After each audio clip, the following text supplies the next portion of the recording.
I pressed record, by the way, guys, if you don't mind. Yeah. So we have Julian here. Hi. This is Julian. He is our bandmate and friend. Hello. And we have so much to talk about today. I think I didn't tell you in advance, but I think I might make this one a two-parter because I have the feeling this one's going to go on for at least an hour. Because we went to 3 shows and played 2 shows this weekend. Yeah, we did. You and I. Yeah. And then we've got Julian's stuff to talk about because he's got Tons of stuff. Lots of stuff going on. So much stuff that I am very overwhelmed with my own stuff. So it's great. No.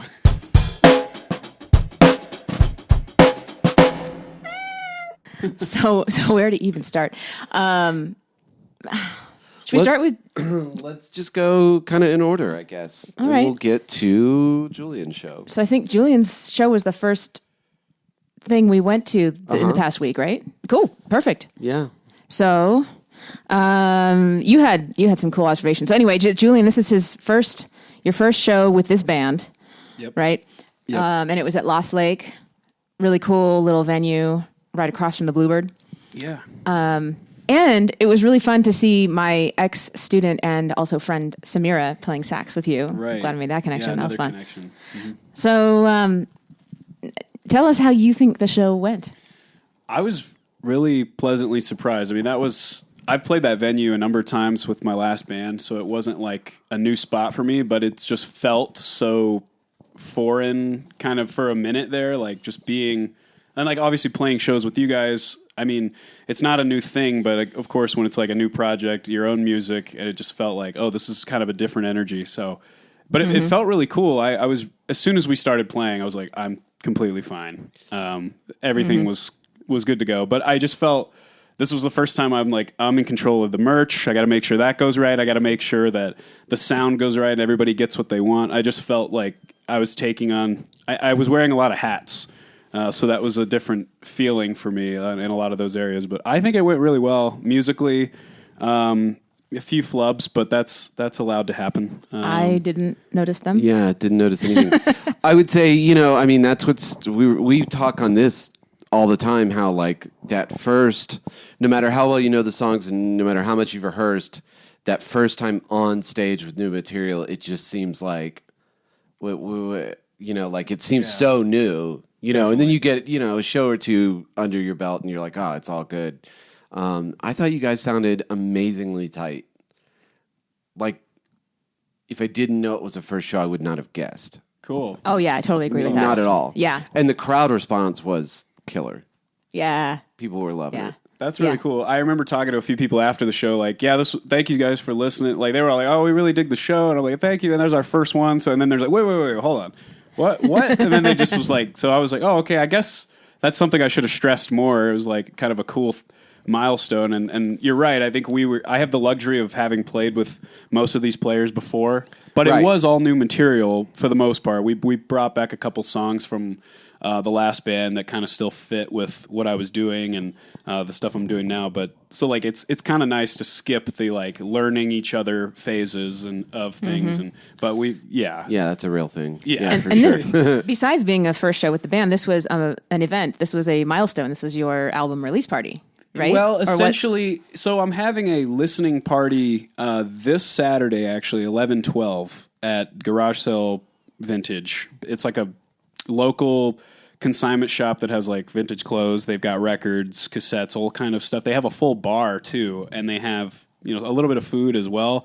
And it just was a really cool spot. Like I get a lot of my clothes from places like this. I just like the secondhand, and the things you find are not on a shelf, So I like that, that the uniqueness of it.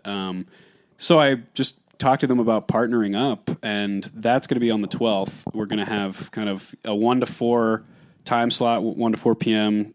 Drop on by, completely free. It's kind of just a super casual listening. It's not really like we're putting the record on now. Everyone needs to pay attention. It's very much, we're going to run it a few times throughout the night or throughout the day. Kind of, I don't know if this is a thing that people do, but I just felt like it's a fun thing to try out and have people come by. And it made more sense for me than doing like a listening part or like a show, a release show. I'm like, it's such a new thing, and it coincided with the album's coming out right now. And I just played my first show. I'm like, well, let's just kind of have a more this seemed like a really cool collaboration. So the fact that it came together, the actual album release is going to be on the 11th, so the day before. Oh, okay. Yeah. And so, which, by the way, I love the idea of the listening party. Yeah. Yeah, I think cool. I think more people should do that rather than the normal show. But I think so. yeah, it's fun. Cool, it's kind of more fun. It's like a celebration. People like, get hey, to I did this interact with thing. you more Come say than hi. at a show. You know, I mean, you know. Anyway, the music would be under Julian Fulco Perron. It's my name. It's so hard to say and spell. So sorry about that, everyone. I don't even know what to do about that. Luckily, you know, I it's could good change for it, but- SEO. I mean, Yeah, there's right.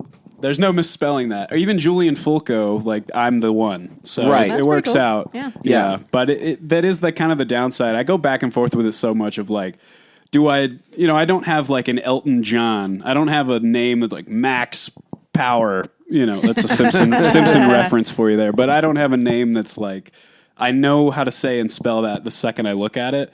So I'm just like, but what do you do? I think it's kind of just how it is.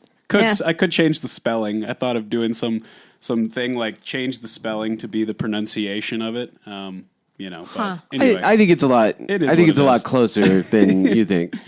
And I've always had- you're gonna have a pretty like smart fan base. You know what I mean? Like I don't think people are gonna struggle with hope it. so. True.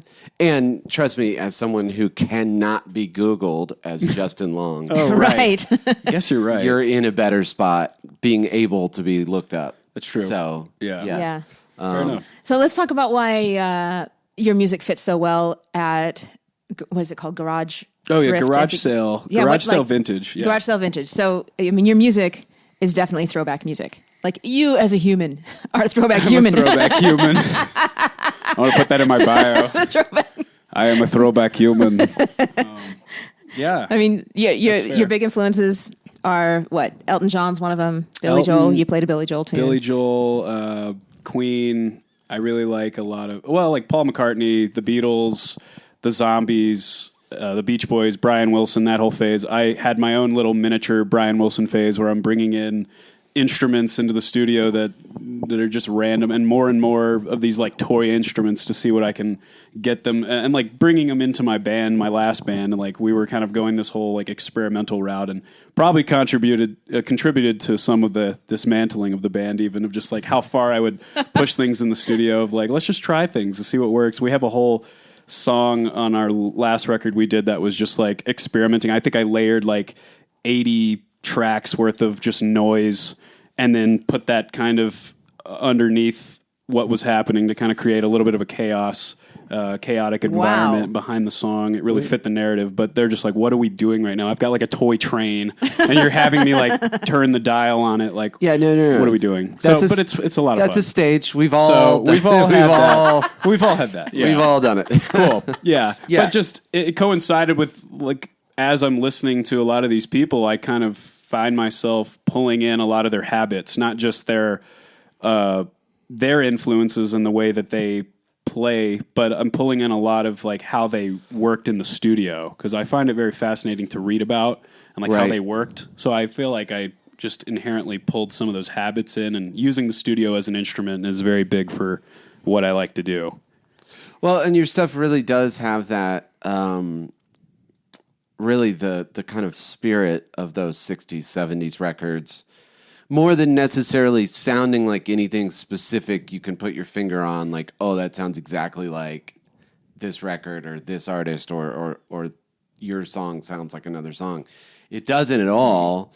It just very much has that spirit, you know? Okay. It's not like a, you know, there's that thing people do where they do like a hybrid where they like modernize, like we're going to do this, but we're going to make it sound like, you know, 2020, but this. And yours doesn't sound like that. It has that really vintage spirit as much as the sound. I don't know. I guess that's, like you said, messing around with the recording techniques and how you're kind of like, you know, just looking at making records in the same way. I feel like you can really hear it. And I feel like you're very much a craftsperson, a craftsman with your music and your art in general. I mean, talk about your album cover and the film. the right. photography Yeah, that yeah. you've been doing. Like, I mean, you're a filmmaker as well. Yeah. Like all that stuff. It's a whole picture of you as an artist. It's not just music that you're making. Well, it was a lot of fun. I think it started, honestly, like I started making videos for my last band as a way of like, hey, we can't afford to pay for somebody to make a video, first of all. And I don't think that they're the middleman at that point between the final thing and what my brain is trying to put across. And it's not their fault. They're doing incredible work, and they're better filmmakers than me because they know what they're doing. But I just felt like it was never getting the idea across. So for me, I just wanted to start playing with it, and I started messing with actual film, like Super 8. I've got a camera from 1965 that I shoot with. And the film is like $50 a roll to just purchase, and then it's about 3.5 minutes of footage.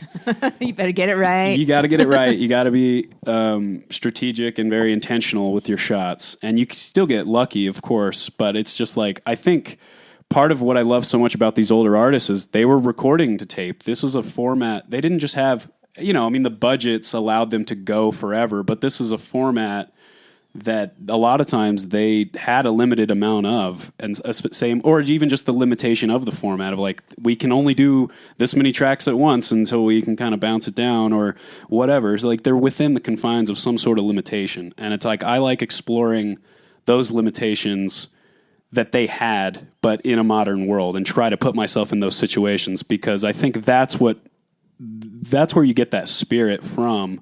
And I think that's how I'm able to channel it somewhat. And maybe it doesn't, I don't know. It sounded like to you that I somewhat get there. So that's cool. Yeah. And I think that's smart too. I mean, like, we kind of talk about it a lot. Like, sometimes limitations are the most freeing thing, to kind of really constrain yourself in some way and go, I'm not going to let myself do 100 takes and then spend 8 hours comping together. I'm going to say, no, it's got to be this, Yeah. A sneeze. I swore I was going to sneeze. I didn't want to interrupt the sentence. I was wondering where that was going. That's good. I might edit that out, or maybe won't. Anyway. Either way. Keep going. Either way. No, I was done. Yeah, it's just, whether it's with writing or with recording, it's really helpful. Like, I say all the time teaching, like the hardest thing is the blank page. Mm-hmm. So anything you can do to structure some of that blank page or to just constrain some of that blank page, if nothing else, just go, we're just going to use this one page. Like, it's not, it doesn't go past a certain point. It almost helps your creativity a lot. And that maybe was some of the magic of how all those records are so cool, is that people knew, like, you just have limits to what you can do. So you're kind of like, it's more like, what can we make out of what we have, rather than, well, we can do anything in the world. So, well, and they only had so few things that they really got to know those things. Like, that now too. It's like you have every keyboard and everything at your disposal and every sound in the world at your fingertips. So it is like, well, what do I do with every sound in the world? Whereas they had like, these are the 8 sounds that I'm capable of making right now with this instrument. Now I'm going to get to really familiarize with it and just see where I can put them. And then I think that, there is something definitely to say about the limitation, for sure. Well, and even for like a studio nerd like me, like, it was even down to the gear. Yeah. Where it's like, we have 2 compressors. Yes. So we're going to get to know them extremely well, and we're going to we only have 2, so we've got to really carefully choose what instrument do you compress, because we can't put it on every single track or whatever. So it's like, we've got to really think hard about what we're going to do. Yeah. And to your point, you would get expert at using this one thing, or you had one console that was in this studio, so you were going to use the exact same, with computers and plugins. Like, I have on my laptop, I have maybe 30 different EQs. Mm-hmm. And I love that, and I can do different things with all of them, but it's very different than having here's the mixing board that's in the studio.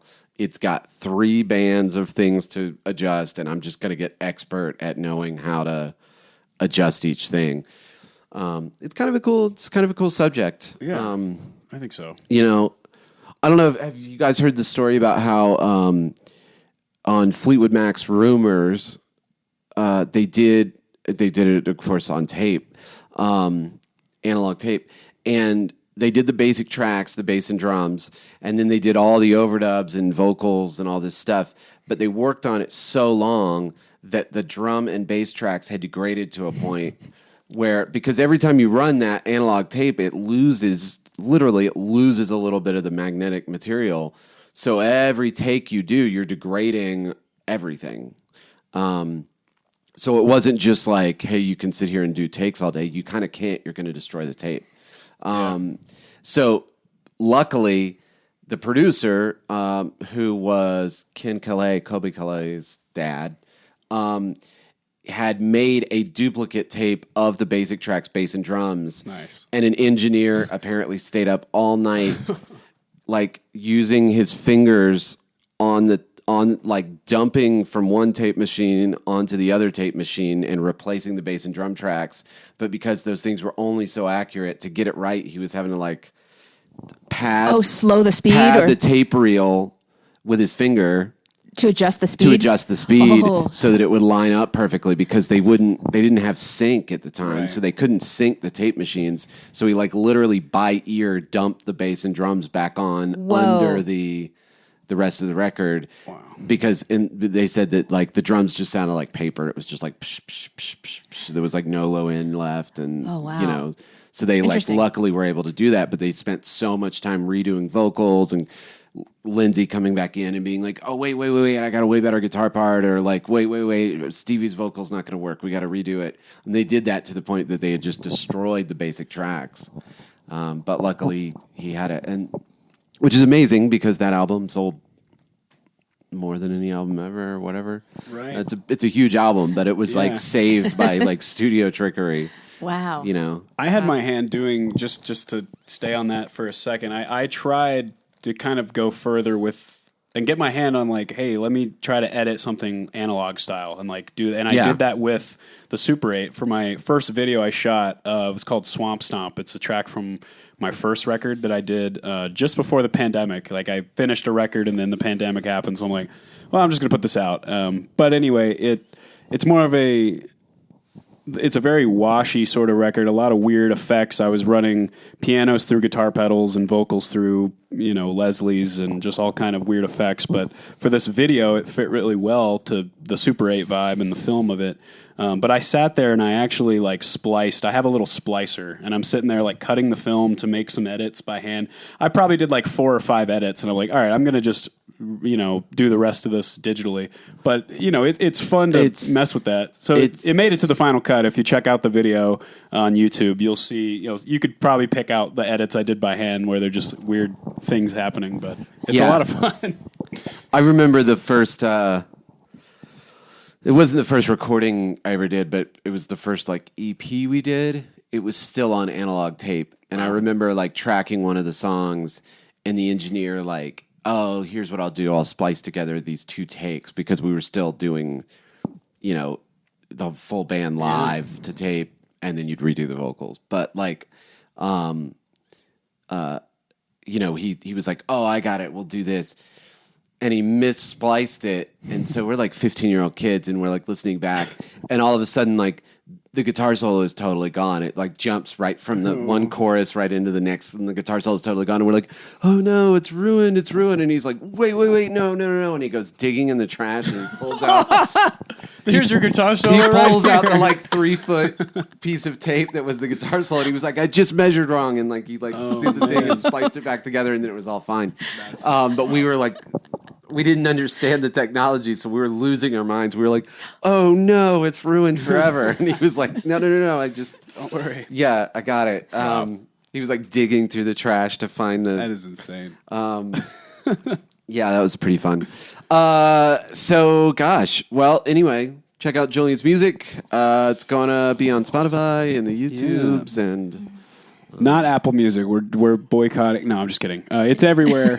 It'll probably be literally everywhere. Yeah, You're going to do the DistroKid or whatever. I did switch to DistroKid recently for this album release. I used others in the past, and I think it's the best for me right now. So DistroKid, it kind of puts it everywhere, so it's great. Yeah, Julian Fulco Perron.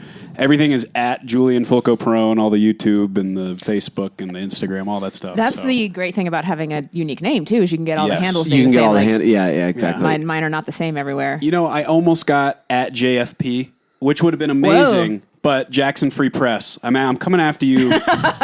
You're taking Jackson Free Press. You're my on website. Notice for real. I could have got like 3 of the 4 main social medias. I could have secured JFP, and I'm like, but I got to make sure I have all of them because I don't want to have like half or this and half or something else. Yeah, right. And I'm going through the list like, salivating at like the sound of at JFP. This is going to be amazing. So but anyway, the website at jfp.com is Jackson Free Press. So.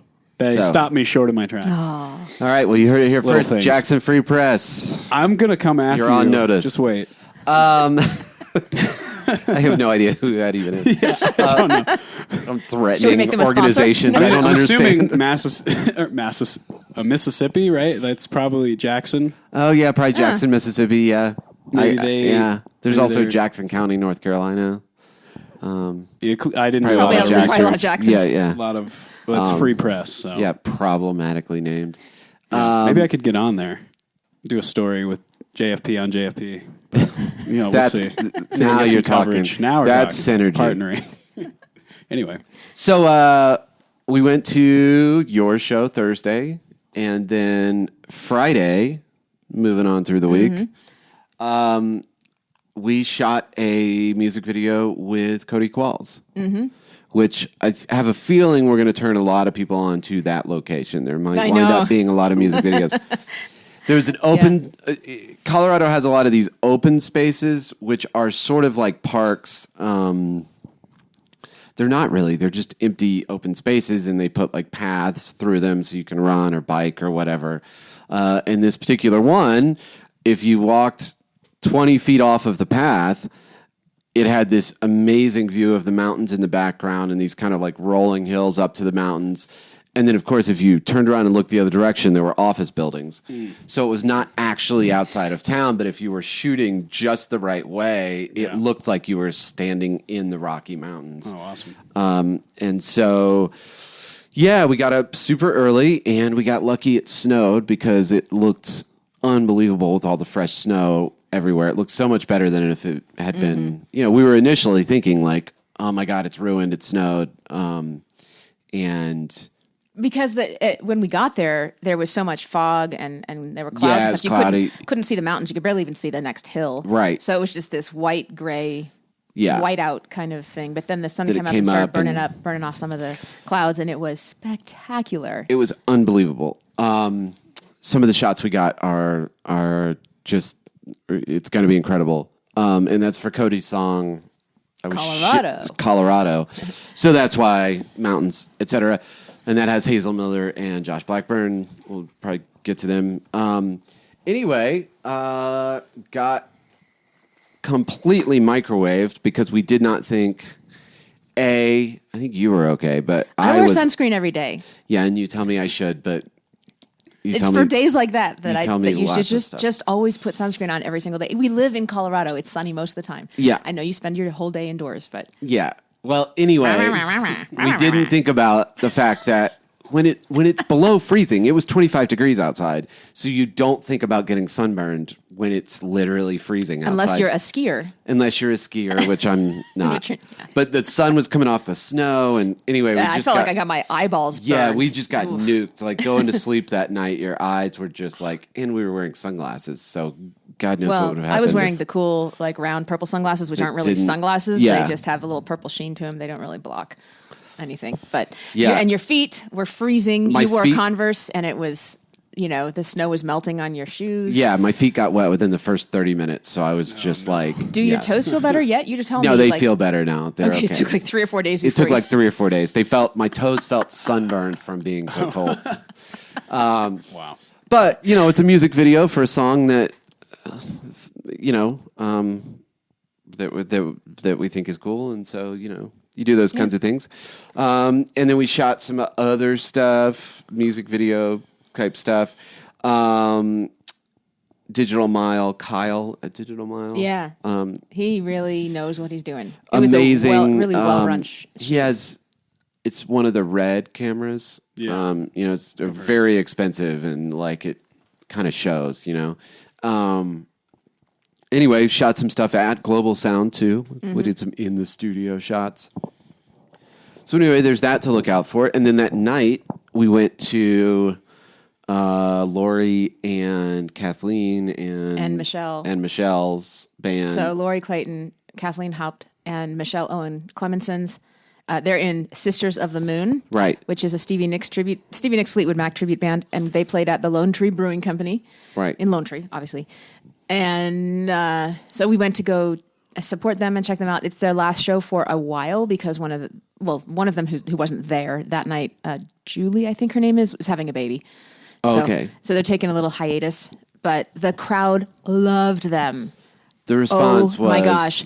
There were so many phones in the air and, like, people yelling. I mean, it was just, like, half of the brewery. It was kind of like the separate room. There was, like, part of the... If you didn't want to, if you wanted to, like, go have a conversation, you could go to a different area, and there is room for music. Yeah. And the crowd was just wild. It was really good Absolutely to see. wild. Yeah. Yeah. Screaming, yelling, running around. Dancing. My favorite, the just one drink too many lady who feels the need to interact with everyone in the room. Yeah. Trying to get everyone up dancing. Yeah, like grabbing at people. And then like they finish some song and she's like running around the room, high-fiving and like insisting on high-fiving. I famously do not like touching people, so especially strangers. So like, I'm like, but at the same time, it's just easier to do the high five. She's so... and then there was the guy who invited you and me. Your hair was down, so you had your beautiful, like, girly hair down. Yeah. And this guy came up behind us and was like... No, he came up to our face. Oh. He was just old and... Did he think you were a woman? Yes. I mean... He was just... He invited us to sit down with him. He was just old and creepy. He was like, we got some chairs at our table if you ladies want to sit down. And I was like... Well, this night just got interesting. Yeah, no, he was just old and creepy and drunk. But we did hang out with Ryan Smiley. She was there. Ryan Smiley was there. It was so nice to see her. We set up a voice lesson. That's great. Yeah, I was. And I've never hung out with her. We just have done a few shows together. But it was nice to... She's in like the Sisters of Rock and Journey to the Heart, and she's in 3 of the bands that like that group of Scott Rogers and Sonia Surrett are in. They have like 5 bands that play all the time. It's like the same people, and they're all pretty huge. They're in like 5 enormous bands. The Corporation, the Corporation is playing Nisi's New Year's. They're doing 2 shows on New Year's Eve, and they are also Dreamboat Annie, Journey to the Heart, Zepophilia. And I think a Just a Journey tribute that's not Journey and Heart. Huh. Wow. Yeah, they do a lot of catalog. Right? Yeah, I know. I know. It's crazy. They work all the time. But anyway, it was really cool to see Ryan. She's so nice, and she's a great singer. So I was surprised that she brought up that she wanted to take a voice lesson. But I was like, well, I'm sure there's always something to learn. Yeah, always something. Yeah. But I thought they were great. Kathleen sounded great. Yeah, I mentioned to her, I felt comfortable enough to mention, like, hey, man, like, turn up your boost for your solos a little bit. Because they were, like, she was clearly hitting a boost for the solos, and they were getting louder, but they weren't getting, like, on top of the band. And they need to be a certain amount in front to kind of, like, really... affect the audience. Like there was a little bit of like that, like who should we be looking at now? Who should we be looking at? Because I can hear stuff, but I can't hear it so clearly that. But their drummer, Frank Diaz, did a great job of keeping the volume down. Amazing job at he was playing very quiet. They were loud enough to be enjoyable, but like for a full band, it was like they were keeping it down. A big boomy room, and they were really keeping it down. Anyway, Kathleen's guitar sound was great. She just and kicked a little more Lori boost, and Michelle, as always, sounded great. Their voices sounded great. They have great harmonies. Michelle told me later that they couldn't hear themselves at all, and I was like, wow. I mean, there might have been a note that I heard that wasn't on. I wouldn't have guessed that. Yeah, no, I wouldn't have guessed it at all. And every time I see them, they are better. Every time I see them, they must clearly work on it because the blend on the harmonies and all that stuff. I was really impressed. They just keep besting themselves. And multiple people were just getting up out of their chairs, and it was cool to see. Yeah, really glad we went down there. Yeah. We also went down there to check out Hyper Threat Studios. That's right. I forgot all about that. Yeah, it's been a busy few days. That's why it's going to be a two-parter here. Yeah. We went to Hyper Threat Studios in Parker, which is going to be, at least temporarily, our new Performance High Parker location. Okay. So we're going to operate out of there. We already have a lesson happening on Thursday there because we have a teacher who lives in Highlands Ranch and a student who lives in Parker who've been driving to Denver for lessons. Oh, really? So they can both just go there, and then we're going to try to build that. And so keeping the other location? Oh, yeah. Okay. Cool. Yeah. Nice. That's locations. So we got Broomfield and Denver. Oh, okay, right. I'm on a rampage. Nice. Yeah. And Hyper Threat is a cool, very professional multi-room studio down there. Mm-hmm. Yeah. I mean, it's a real deal. Real gear and the whole deal. I was saying it's amazing. What was I saying? I don't know. Oh, you were like so much more money and gear than I use. Yeah.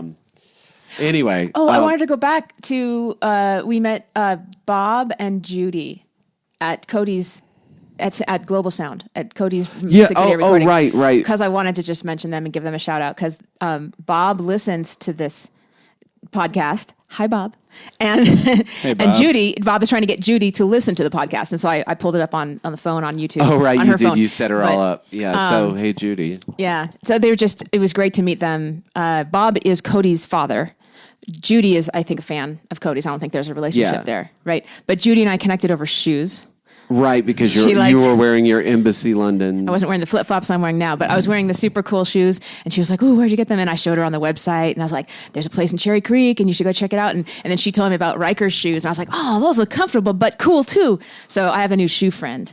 I was going to show her, maybe if you guys get on a tangent on something, I'll go get the shoes. And I was going to show her on the podcast all 3 of my Embassy London shoes because they're so cool. And all right. Well, we'll see if we have time for shoes. I'll show some of my Embassy London shoes. I brought them. They're all in my car right now. So if you go, I'll go grab mine too. We'll see. Yeah. We try not to make the show too shoe-centric, but shoe-centric. It has to do with my music life. I'm just trying to be funny because Julian's here. Trying to impress me. By putting down the girlfriend. Yeah. That always works. High five. Got her. Oh my gosh. And of course I guess from being around more, I've known Bob and Judy for a while now, but it was great that we got to hang out a little and stuff. Yeah. I was impressed with Bob's strength. He was lifting the kids up, basically like Cody's kids. So they would do this thing where the kid would jump and keep their arms straight, and Bob was lifting them up by their hands. But he was basically just doing a bicep curl with a kid. Right. It was crazy. With a 10-year-old. And I was thinking to myself, what does this guy do for a living? Turns out he was in construction most of his life. Yeah. I mean, I don't know. He's probably a GC or something, but yeah, definitely a strong man. Anyway. But it was great hanging out. Cody's always got that family vibe. Yeah. So Saturday, speaking of our guest, we were at Niecy's. Yeah. With the Petty Nicks experience. Sold much better this time than last time. Mm-hmm. Sold out, basically? I think it was sold out, except I don't think in a way you can sell that place out because they have so much general admission. Right. That they can just keep letting people in as much as they feel like. I mean, I guess at some point it would be a fire hazard. But do they have a general admission ticket and a seated ticket? They do. They're separate? Yeah. Okay, cool. So we sold out all the reserved seating. Okay. Almost immediately, I think. Nice. And then slowly sold the rest of it. We were thinking it was around 350, which was considerably stronger than the last time we were there, cool. Which is good, really good. I thought it was a great show. Yeah, that was a great show. We had a moment where we disagreed on something, which is unusual. Right? We disagreed, and I was wrong. You ever think so now? I think I was really wrong, and I feel really bad about it. We talked about it on the way home. What was this? We were going into... I don't remember this. We were going into the end of Gold Dust Woman. Oh. And sometimes we really jam that out and stretch it, and I you go get ad-libbing, really, and we play back and forth. Guitar back and forth.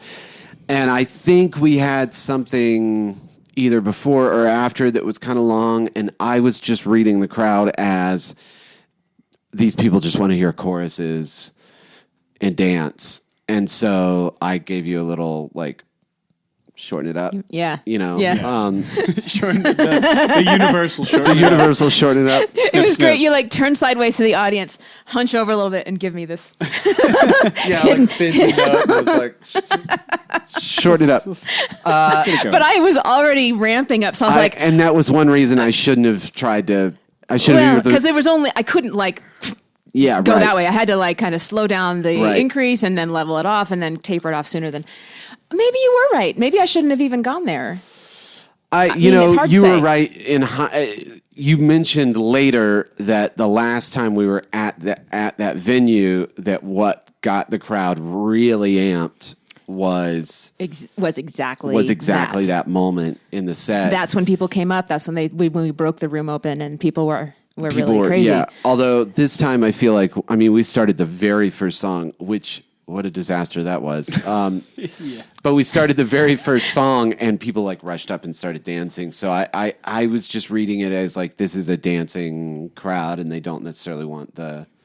Oh, God. Well, they were dancing to Gold Dust last time, even though it's not really dancey. No. I was just saying, let's move on to another song. Let's get to some more choruses. Yeah. We've got some long jams. Rhiannon was like maybe the next one or something like that. And I was like, let's not stretch too much on them. No, I feel like I was wrong. And I feel like I was wrong. Okay. Well, then there you go. I was right. Yeah. Julian knew exactly.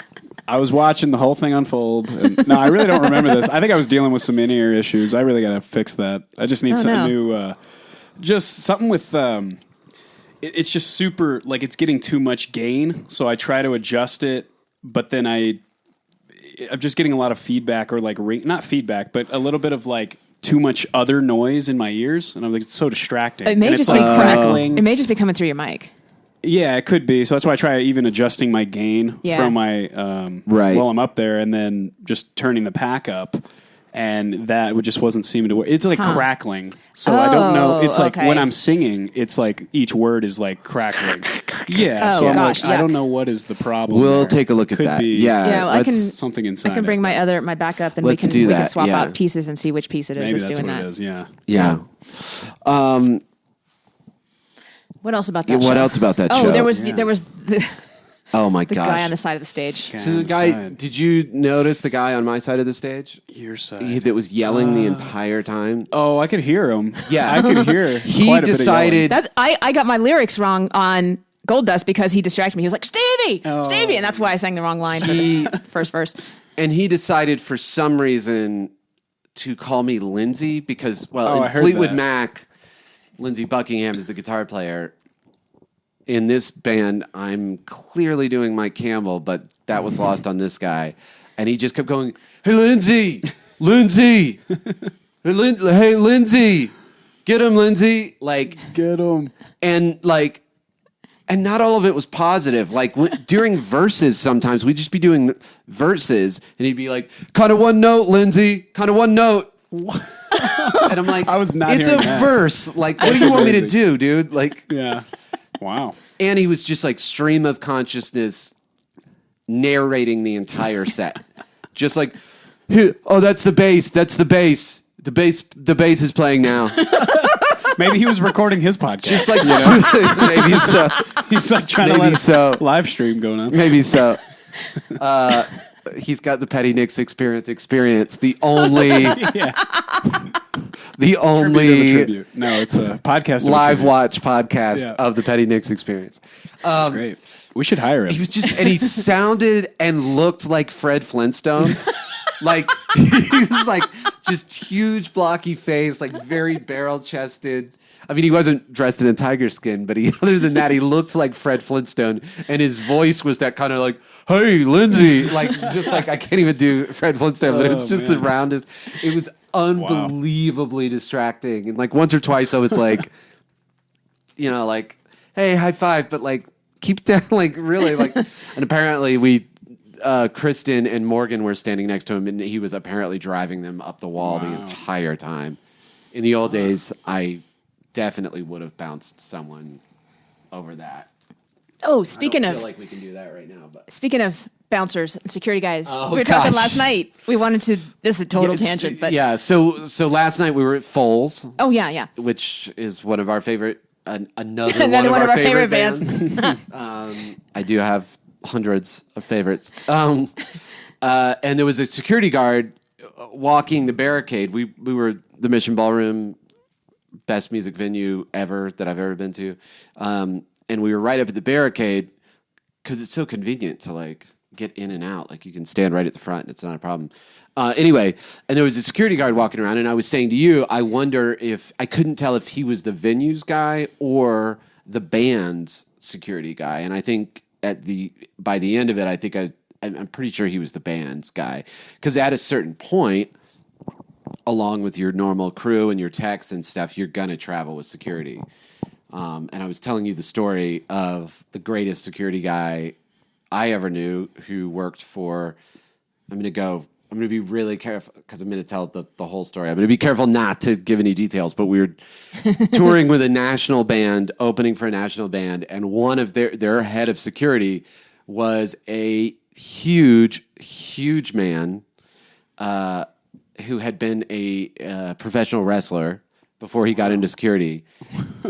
And like I was telling you, he would like, that thing where you like lift somebody up and crack your back. Oh, yeah. He would do that. But he could like grab you under your shoulders and lift me, like with his arms straight, and just kind of shake you, and your legs would just like flop, but it would crack your back, and it felt amazing.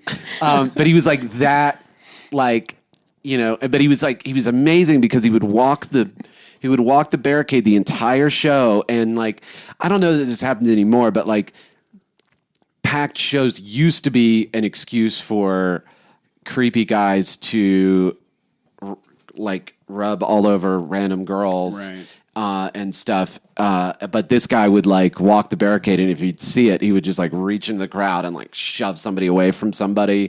If he saw somebody like just like getting too animated and having too much fun to the point that it was making other people not have fun, he would like talk to them.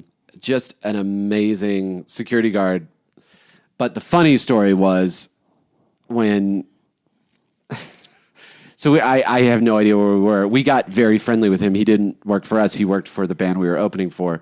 But we got really friendly after we were out with him for like 3 months or something. And after a month, we were really friendly. And so he started working, like we weren't paying him or anything, but he would work during our show too. And there was one show, and there was a guy right in front of Ben, the singer, and he's just heckling and yelling and like, but not even like, you're going to get heckled as an opening band, right? Like they want, get off the stage, bring up the, it wasn't that. It was just like, he was like, fuck you, you suck. Like, he was just like really like going after, like the whole time. And so about 2/3 of the way through the set, like, our bouncer friend walks over. Actually, now I can't remember. Ben may have been like, will you do something about this?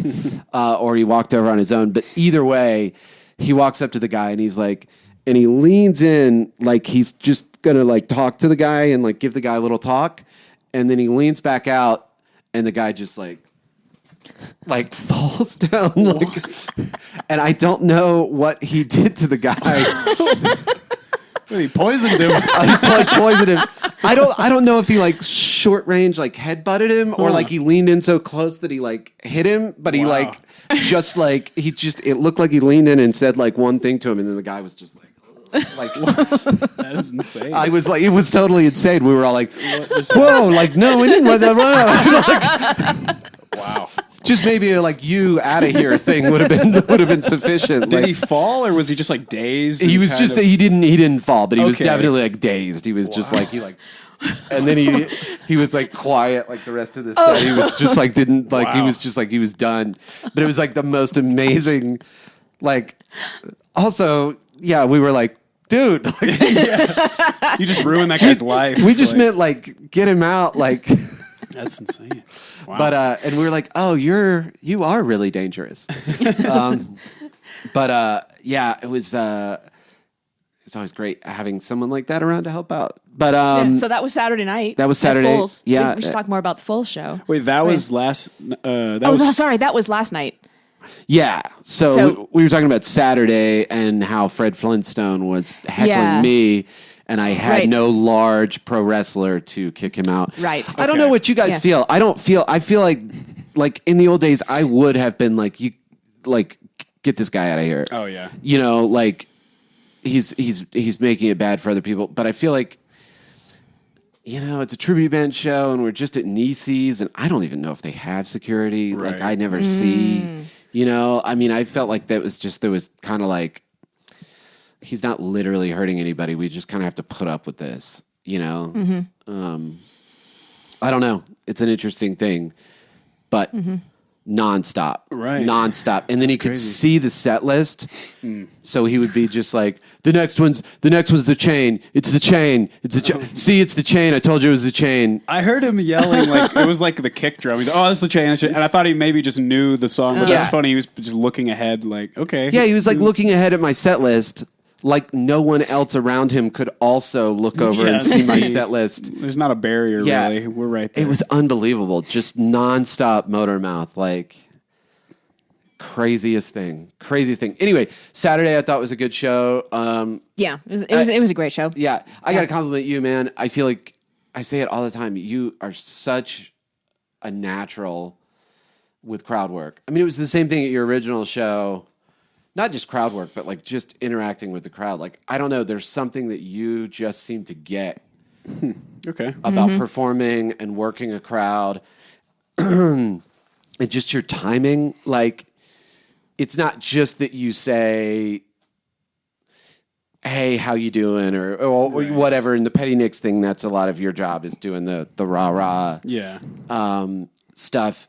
But it's just your timing to where you'll just say it like right in the right spot. Yeah. You know, it's not just like you don't say it too close to the end of the song. Like you just wait till that pause is.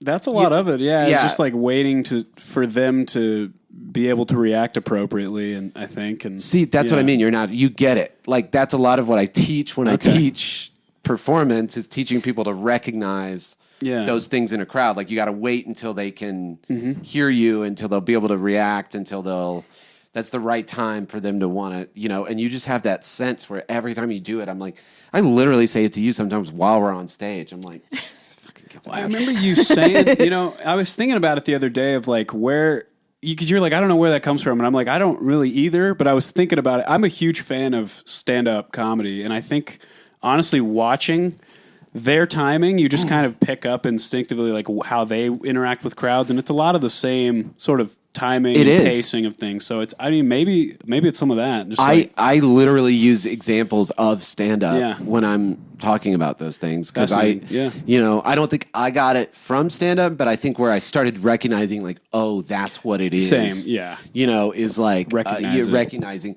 you know, the classic thing like the stand-up thing where you stay in the moment until the applause starts to go down. Like if your punchline is, I'm confused, you stay confused until the applause starts going down, and then you break into the next thing. Or if your punchline is like, you know, whatever, I'm angry, you stay like mad with the crowd until they stop. And it's just all those little things, you know, that like I think you're just unbelievable at. So that's great to hear. I wanted to compliment you on that. I appreciate that. And I think I have in small ways, but like, yeah, man, I've just always been so impressed with like how you work a crowd. And dude, I don't know if I told you, there was that show a couple months ago and we were outside. Oh, it's the one where the power kept going out. Oh yeah. And the rest of us were ready to give up. Like we were going back on stage for the second set. We had to get off early for the first set and we were going back on for the second. And supposedly they'd fix the power. I was not optimistic about it. So I don't think any of the rest of us were. But you like hit the stage and we're like, no, this is going to be You were great. ferocious. Like you were a level above that time. Yeah, you hit it ferocious and you brought the whole band with you and you got the audience back. Not that they were like mad at us, but they were kind of also like, well, it was broken up. There wasn't energy. And you just like, no, I'm making this happen. Yeah. No, and dude, that. I not many people have that. You know what I mean? Cool. I think, and I say that as someone who feels that I have that. Like if I need to do that, I can do that. And I know Adrienne can do that. But that's something that just not a lot of musicians have, is that I don't even know what it is, but that like, no, this is gonna rock. And if I'm the one who has to like bring all the energy until everybody catches up with me, I can do that. Yeah. No, that's blew me away. That blew me away. Man. Well, cool. I mean, I was really that's good to hear. That was that was a unique situation. I've never had the power go out mid set, and it happened multiple times to us. And at the worst, if you remember, it would only go out when we like crescendoed to like a big moment. Yep. So we get to like really rocking, and that would knock the power out. So it was like even worse than it just going out. It was like every time you were like in the moment with the band, and it would be like rug pulled out. Yeah, and so it was even worse than and then it turned out, and then that second set was, the power held, and because of you, that was a huge, that was it. We just killed it for the rest of the night.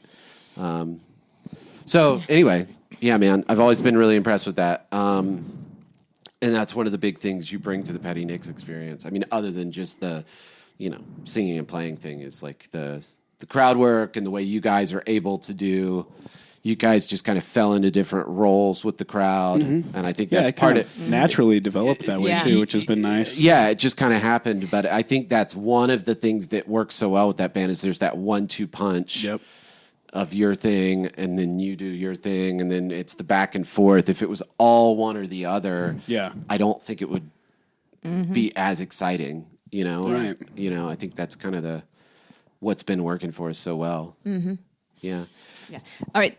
This has been long enough for now, so I'm going to cut this right here, and we'll make a 2-parter out of this one. So, you guys, if you want to listen to the second half, just find part 2 of this episode.